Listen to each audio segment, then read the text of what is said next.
நீ ஒருமுறை கிருஷ்ணரிடம் கலியுகத்தின் முடிவும் கல்கி அவதாரமும் எப்படி இருக்கும் என்று கேட்கிறார் கருடர். சொல்ல ஆரம்பிக்கிறார் கிருஷ்ணர். 4 யுகங்களில் கலியுகம் தான் கொடூரமானதாக இருக்கும். கலியுகம் வரும்போது சில முக்கிய அறிகுறிகள் உலகத்தில் தெரியும்.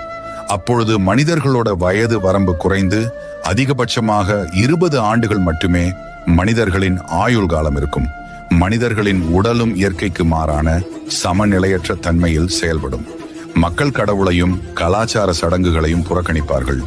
வழிபாடு கூட வியாபார நோக்கத்திற்காக மட்டுமே வழங்கப்படும். நெருங்கிய உறவுகள் கூட ஒருவரை ஒருவர் ஆதரிக்க மாட்டார்கள். விவசாயம் அழிந்து போகும். பசி மற்றும் தாகத்தினால் மனிதர்கள் இறக்க ஆரம்பிப்பார்கள்.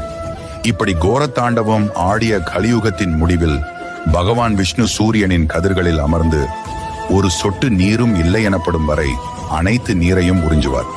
வானத்தில் 12 சூரியன்கள் தோன்றும். அதனால் உலகம் வெப்பமடைந்து ஒவ்வொரு பொருளாக எரிய தொடங்கும்.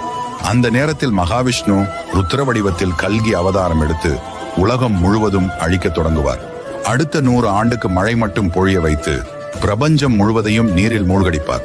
இதற்கு பிறகுதான் கலியுகம் முடிந்து புதிய சகார்த்தமான சத்திய யுகம் உண்மை மற்றும் ஆன்மீகத்தை அடிப்படையாக கொண்டு தொடங்கும் என்று கருடனிடம் எடுத்துரைக்கிறார் விஷ்ணு.